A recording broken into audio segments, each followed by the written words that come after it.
Dear viewers, welcome to our special conversation on coronavirus outbreak.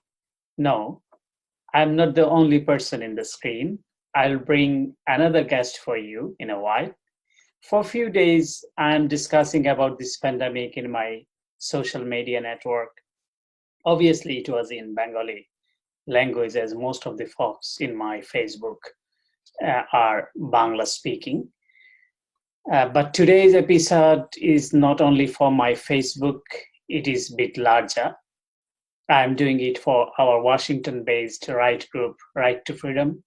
You can watch it in our web page alongside with social media. Yes, it is time to bring my guest, Ambassador William B. Milam, President of the Right to Freedom, former US Ambassador in Bangladesh, and senior scholars of the Wilson Center.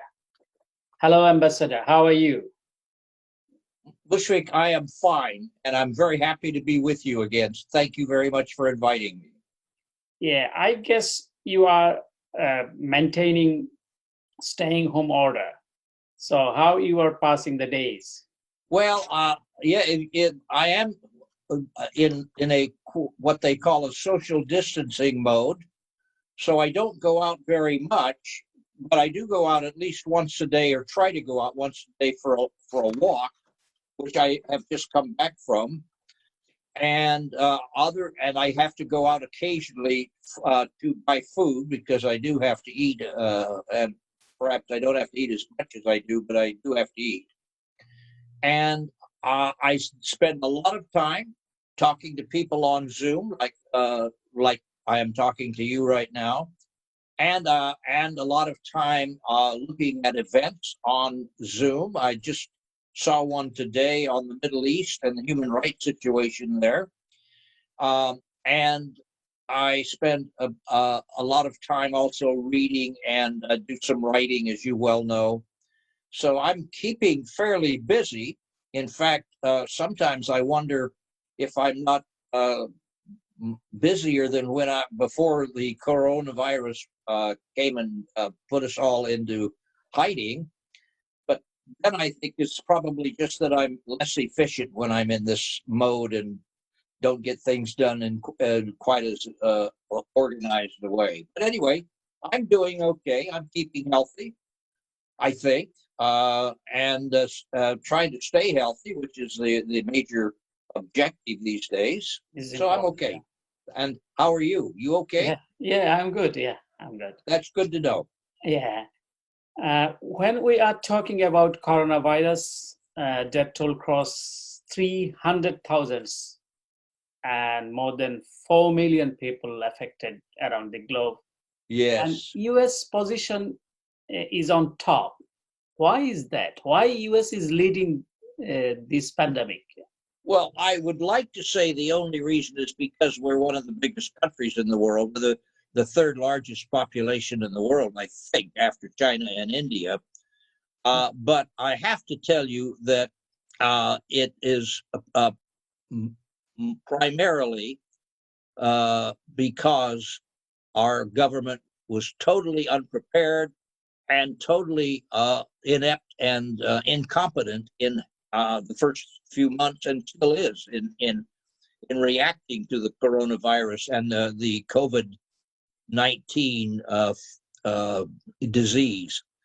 So I think, although we might be pretty high up just because of our large population, but I think it's primarily because the government was totally incompetent, and it is our unfortunate situation right now in the United States to be governed by an inept president and an inept administration and an inept party. Yeah. So this is going to sound terribly partisan, but that's the way I feel about it. Yeah, according to John Hopkins' report, today's death toll crossed 83,000. Yes, I've heard that already. Yes. Yeah. So do you think President Trump and his administration was skeptical about the virus at the beginning of the pandemic? I'm not quite sure what motivated them, if they had any motivation. My guess is that they may have been skeptical because the president doesn't seem to believe in science, and he was being told by the scientists that some bad times were coming and we should get ready for them and prepare for them.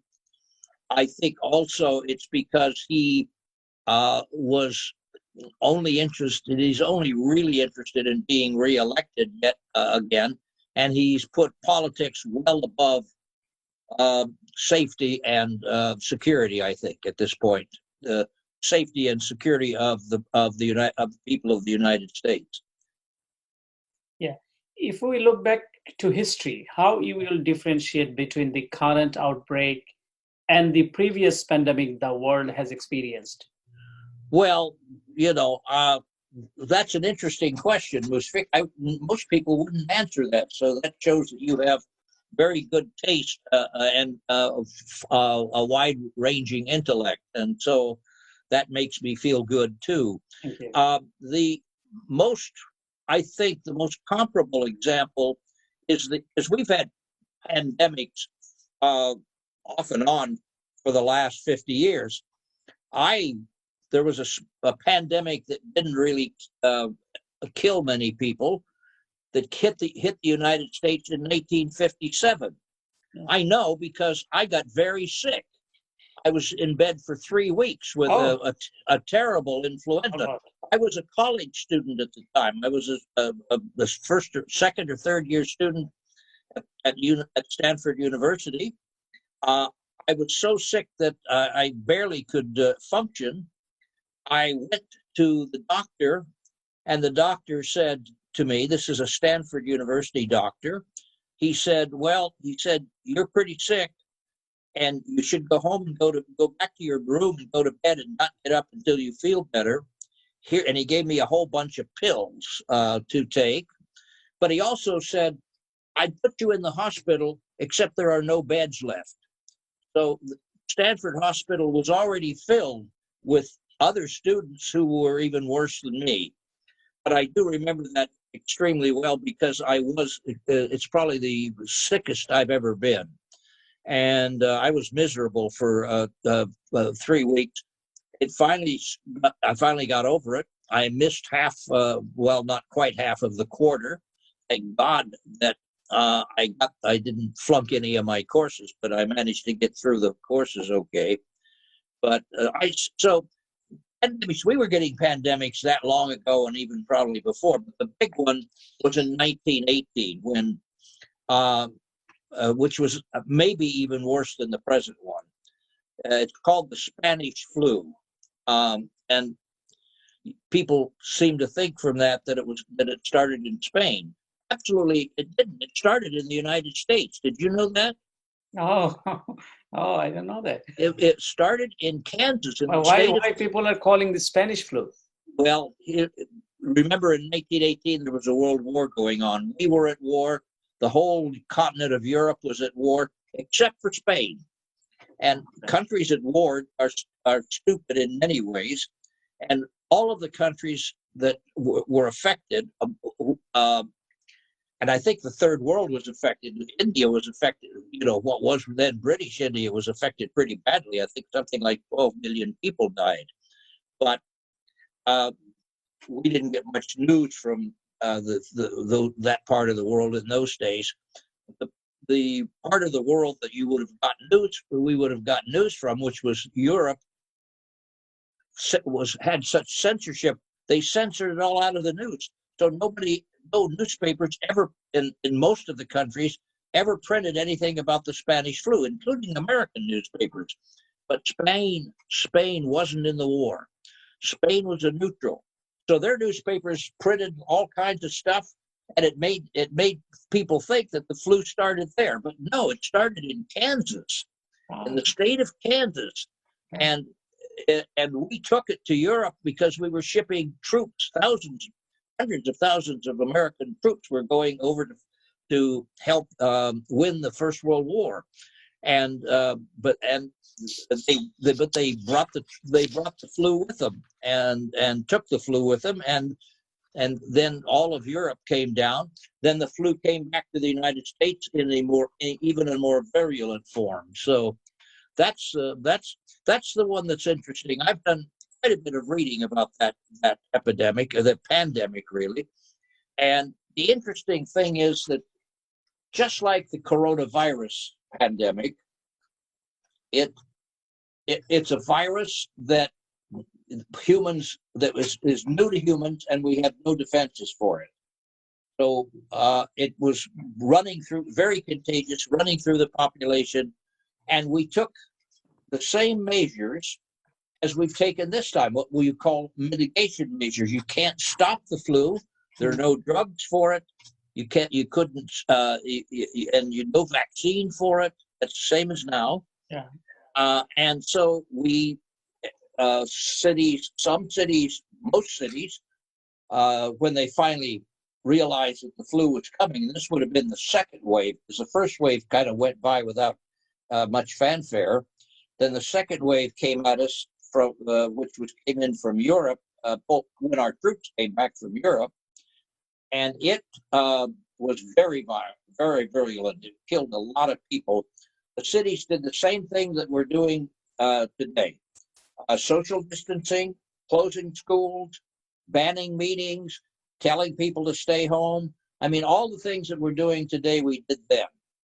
Yeah. And the lessons that come out of that are interesting, because there are some lessons that come out of it. First, those cities, and the only data we have is from cities. We don't have any big national data, particularly from other countries, so we can compare. But the cities that put on these social distancing, these mitigation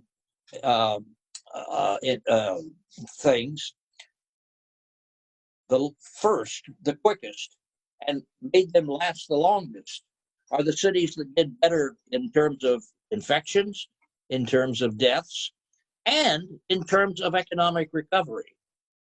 So these mitigation factors can still be effective, but they've got to be put on very quick. They've got to be put on to stay a long time, and they have to be how shall we say, opened up. The cities have to be opened up, and the country in this case has to be opened up in a slow and very measured way. This is the fight we're having now in the United States over whether to open up and how fast and in what way. And there are a lot of our experts. I don't consider myself the expert. I'm just the guy who's read a lot of history about it. But most of our experts say that we're doing it too soon, and it's going to cause a big second wave. Okay. So that's it. Then, of course, just one slight mention of the biggest of all that I know of pandemics, which was the bubonic plague of the 14th century, which killed a third of the population and changed Europe in many very, very transformational ways because of the loss of mainly working class people. Yeah. That I won't go into, because your viewers are probably not interested in going back into the 14th century. Yeah. Let's move on Bangladesh. As you are the most authoritative expert on South Asia, and you served as ambassador to Bangladesh. As you know, the country is in the highest risk in South Asia. The current regime was skeptical about it, and at the beginning, they were busy with celebrating Mujibiyar, and they hide the information. And in some points, they were attacking on the people who disclosed the fact. Now the situation is total mess. The people are not getting any treatment from the hospital.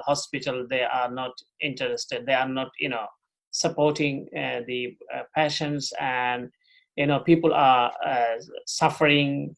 People are dying without treatment, and they are deprived of food, essential materials.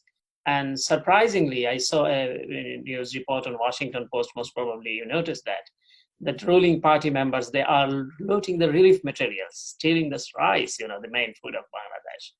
So, and poverty and unemployment is higher than ever. Obviously, it is around, is globally, it's the main same problem. But how you are following the Bangladesh situation? Well, you're much more conversant with it than I am. I will admit that. I have been reading about it to the extent that I can. I don't have the time or the sources that you do to know as much about it as you do. But I think that at the very beginning, when it first came, even before it really started uh, infecting people in Bangladesh, I think the government was making mistakes in the sense of hiding information from people, because one of the things we learned again from this 1918 epidemic is that transparency, complete and total transparency, is the best method of getting people to do the things they need to do to avoid its really fast spread. So my understanding is that the government didn't give people very much information, if any. They tended to downplay it, just like the Trump administration did.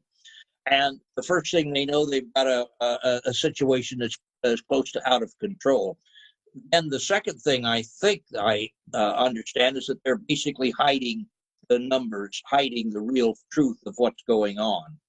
Now, I mean, Bangladesh is a poor country, and I'm not quite sure what the best. I know that the best policy would be total transparency, and trying to prevent people from gathering because that's where the spread comes. I don't know how you do that in a country like Bangladesh.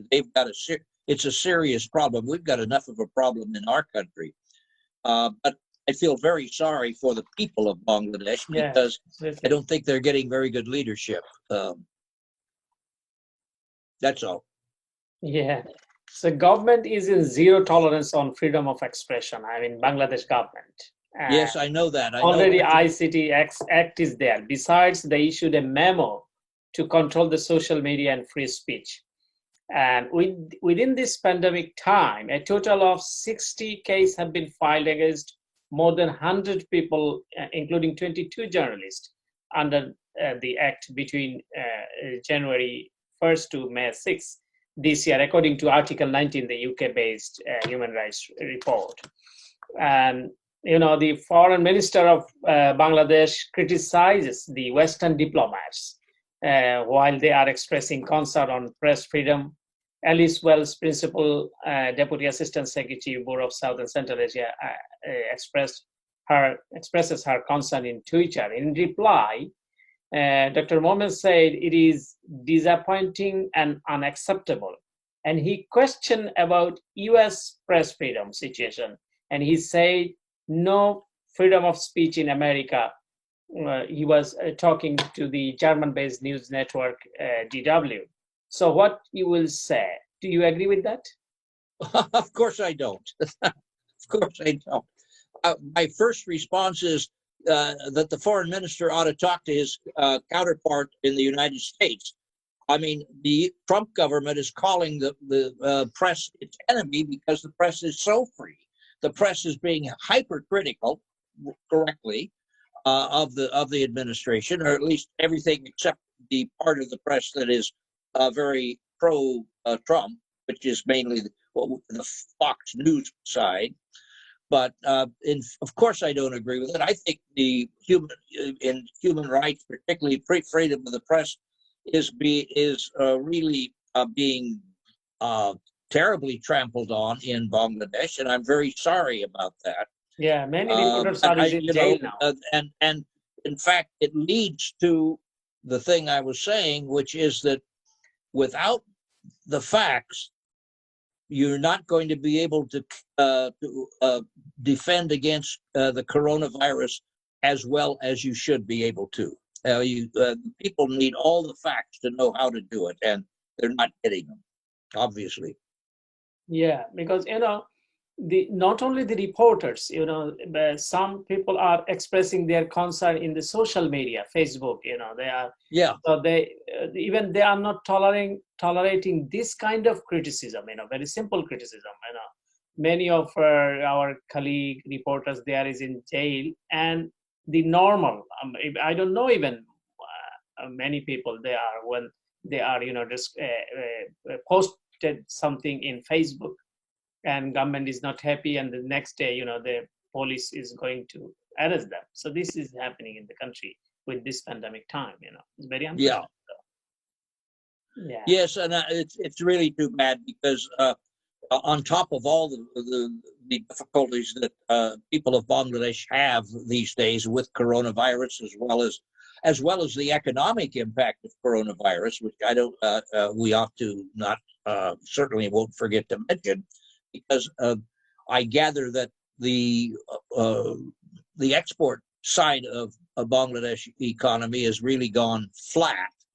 The garment exports are way down, and so the earnings are way off, and a lot of people have been thrown out of work.